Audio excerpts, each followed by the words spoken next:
1972 оны намар Техас мужийн Хьюстон хотод 2 тэсвэр хувь тавилантай хүн санамсаргүй уулзжээ. 41 настай Маршал Апл Уайт болон 45 настай Бонни Нетлс. Маршал бол номлогчийн хүүхэд нэгэн цагт ирээдүйдээ дуурийн дуучин Боулинг Грин их сургуулийн хөгжмийн багш байсан хүн. Харин Бонни 4 хүүхдийн ээж имлэгийн совилогч одон орон харийн соёл гэх мэт нууцлаг зүйлс дуртай эмэгтэй. Тэр үед Маршал сэтгэл зүйн хямралд орсон байсан бөгөөд гомосексуал чиг хандлагаасаа болж нийгэм гэр бүлийн дарамтыг мэдрэн байж. Нэртэй их сургуулийн ажлаасаа халагдаж, гэрлэлтэд хүнд байдалд орж ганцаардсан байлан түүнийг шин зүйлс эрэлхийлж, хүнд байдлаас гарах гар сайхад хүргэсэн байв.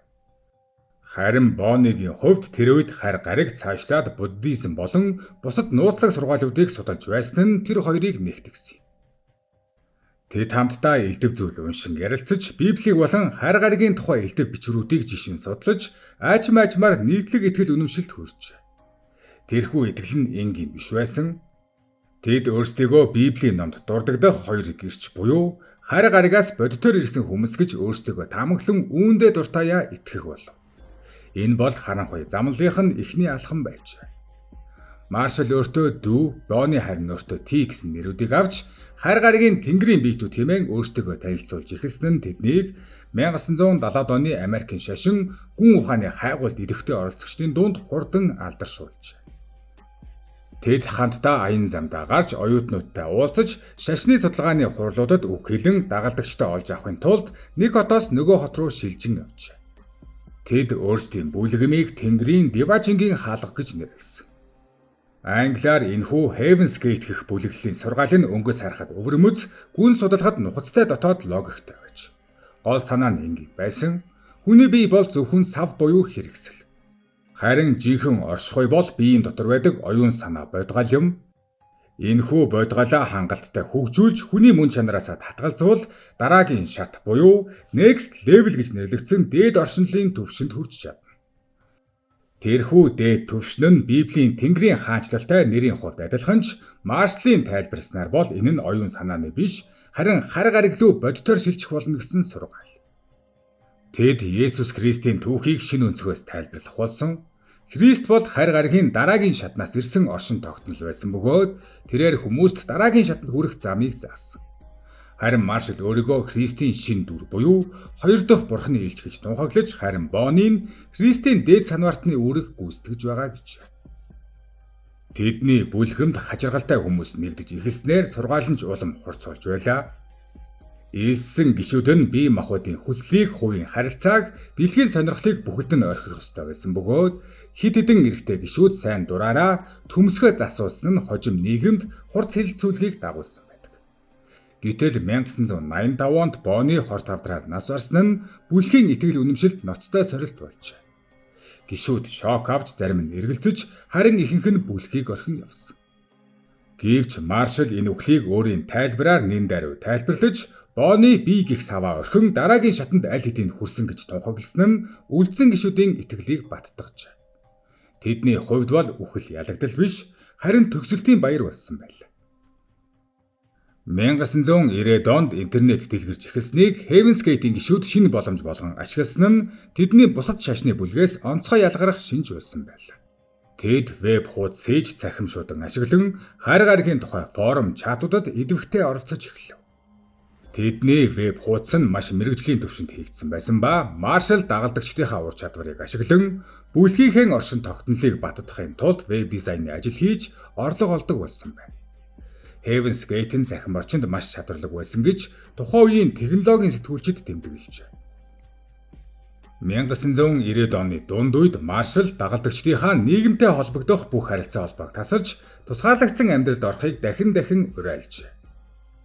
Тэд байшин, машин, хувийн эд зүйлсээ зарж, нийтийн байранд шилжин, нийгмийн ерөнхий дүрмийг биш зөвхөн бүлгийнхээ дүрмийг дагаж амьдрах болсон байна. Ирэм ялгаагүй толгоон үсээ богиносгож ижил хувцс өмсөн хамтрал хэлбэрээр тусгаарлагдсан хийдийн дүр төрхтэй болжээ. Ийм хаалттай орчинд хувь хүний шашиндаа эргэлзэх байдал хамт олонний хүчнээс давж гарах аргагүй болдог. Тэр үед телевизийн X-Files, Star Trek зэрэг цувралуудын нөлөөгөөр харь гариг UFO соёл Америкт ихэд дэлгэрч байсан нь Heaven's Gate-д шин дагалдагчдыг татах таатай орчин болсон байна. Маршал дагалдагчдынхаа бодит байдлын мэдрэхүүг аажмаар өөрчилж, ертөнцийг зөвхөн бүлгийнхээ нүдээр харуулах арга техникийг чадварлаг хэрэгжүүлдэг байж.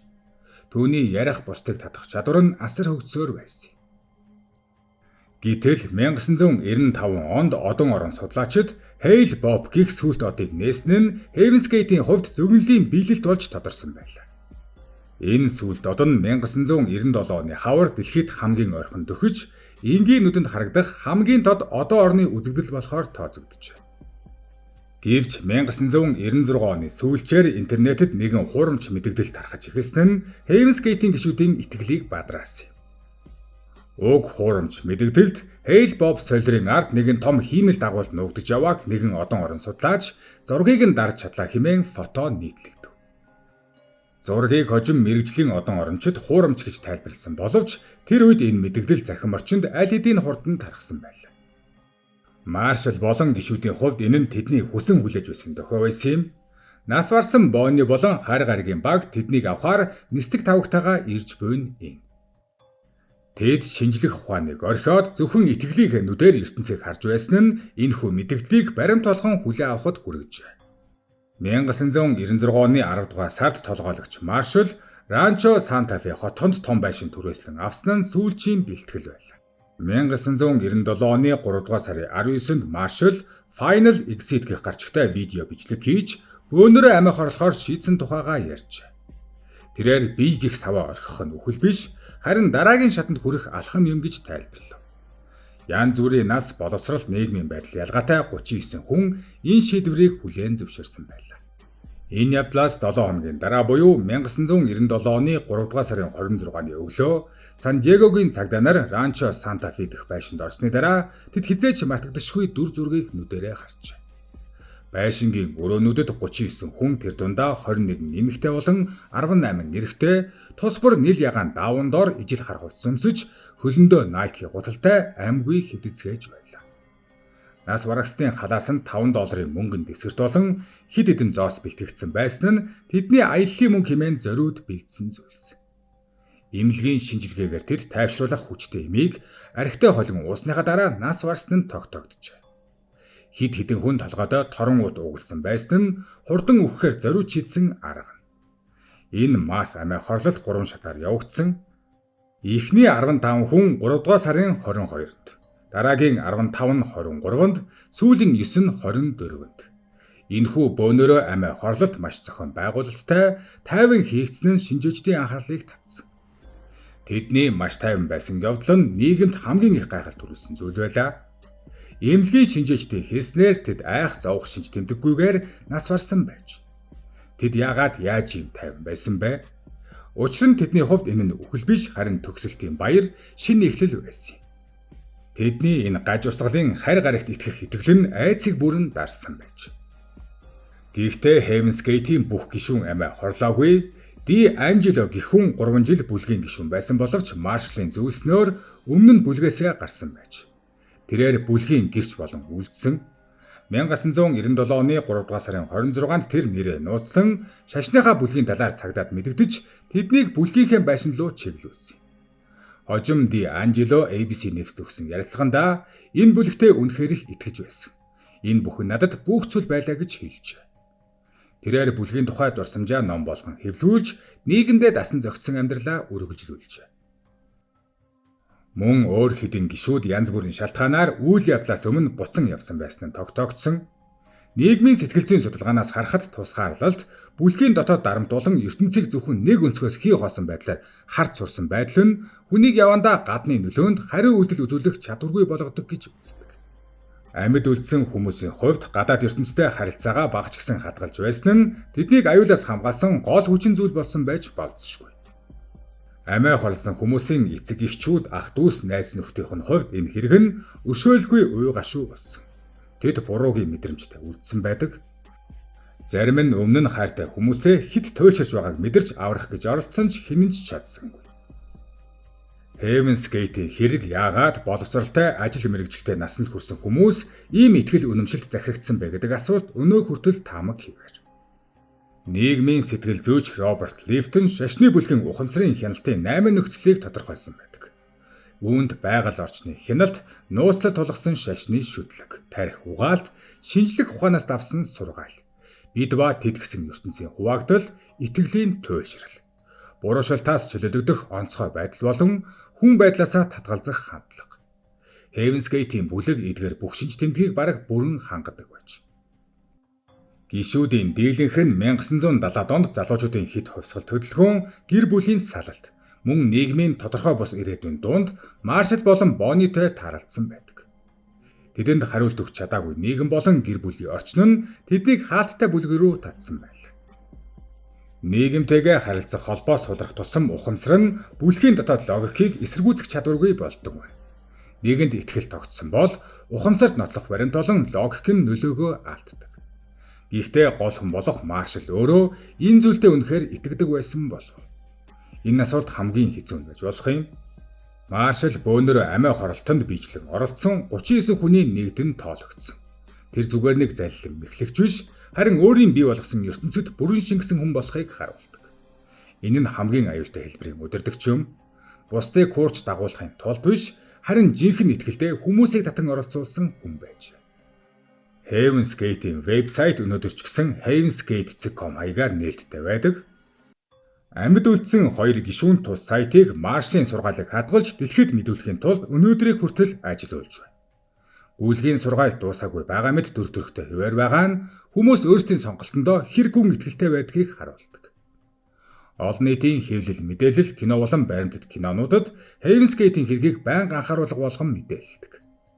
2020 онд HBO Max платформ Heaven's Gate: The Cult of Cults баримтат сурлаа гаргасан нь шинэ үеийн үзэгчдийн анхаарлыг дахин татжээ. Эдгээр бүтээлүүд нь зөвхөн аимшигын домог болохоос гадна нийгмийн анхааруулга болж ажилладаг. Шашны экстремизм, нийгмийн тусгаарлалт болон итгэлийн манипуляцад ямар ч боловсрал эзэмшсэн, ямар ч нийгмийн байсууртай хүн өртөж болно гэдгийг сануулдаг. Энэхүү Heaven's Gate-ийн харамсалтай хэрэг нь Америкийн нэгдсэн улсын хөрсөн дээр болсон хамгийн том бөөнөр амиа хорсон хэрэгээс гадна шашны сэтгэл зүй, нийгмийн хяналтын механизм болон интернет дэх хяналтгүй мэдээллийн аюулын тухай хамгийн тод сургамж болон түүхэнд үлдсэн. Золгүй явдал 39 хүнээр төгссөн ч өдгөө дэлхийд даяар бараг улс болгонд жижиг том шашны элдв гаж урсгалууд бат бөх оршин тогтносоор байгаа билээ. Heaven's Gate-тэй адилхан 20 дугаар зуунд дэлхийд даяар хэд хэдэн ижил төстэй гаж урсгалууд бий болж нийгмийн анхаарлыг татсан байдаг. Тэдгээрийн хамгийн алдартай нь Jonestown мөн Японы Aum Shinrikyo юм. Эдгээр бүлгүүд хоорондоо итгэл үнэмшил, байршил, арга барилаараа төсөөр боловч нийтлэг нэг шинж тэмдэгтэй байдаг. Нэгэн хүчтэй удирдагч тусгаарлагдсан амьдрал, гадны ертөнцтэй тасарсан харилцаа. Jonestown бол 1978 оны 11-р сарын 18-нд Өмнөд Америкийн Гайна улсад уулсан аймшигт хэрэг бөгөөд 913 хүн амиа алдсан байдаг. Тэдний 304 нь хүүхэд байсан юм. Удирдагч Jim Johnson 1950-ад онд арт түмний сүм хэмээх бүлгийг үүсгэн байгуулж, нийгмийн тэгш байдал, найрамдлыг тунхагснаар дагалдагчдаа олсон байна. Тэрээр хүмүүсийг Өмнөд Америкийн жижиг улс руу нүүлгэн шилжүүлж, тусгаарлагдсан нийгэмлэг байгуулсныхаа дараа аажмаар хяналтаа бэхжүүлжээ. Америкийн нэгдсэн улсын конгрессийн гишүүн Лео Райн бүлгийн байдлыг шалгахаар очиход Джонс тэднийг буудан алж, дараа нь бүх гишүүддээ хордуулсан ундааг уулгасан байна. Харин Японы Shinrikyo урсгал бол Heaven's Gate-с төсөөр идэвхтэй террорист үйлдэл хийсэн гаж урсгал. Шоко Асахара 1984 онд байгуулсан энэ бүлэг буддизм, христийн шашин болон хинду шашны элементүүдийг хольж дэлхийн төсвөлийн тухай сургаалыг номлодог байсан. 1995 оны 3 дугаар сарын 20-нд бүлгийн 5 гишүүн Токиогийн метронд хортойхи тараасны улмаас 13 хүн нас барж 6000 гаруй хүн хордсон байдаг. Харин бүлгийн удирдагч Асахара 2018 онд цаазлагдсан байдаг. Эдгээр бүх хэргийн нийтлэг үндэс нэг зүйлд тулдаг. Хүн итгэлийнхэн иргэшээлд орвол ямар ч үйлдэл хийх чадвартай. Шинжлэх ухаан, логик байхгүй, гадны нөлөөгөөр тусгаарлагдсан ухамсар өөрийгөө зөвтгөх чадвараа аажмаар алддаг. Судлаачдын хэлснээр гаж урсгалд орох хамгийн их эрсдэлтэй хүмүүс бол оюун ухаан муутай хүмүүс биш. Харин амьдралынхаа аль нэг үед дотоод хоосон байдалтай болж үүнийхэн утга учирыг хайж байсан хинч байж болох ажээ.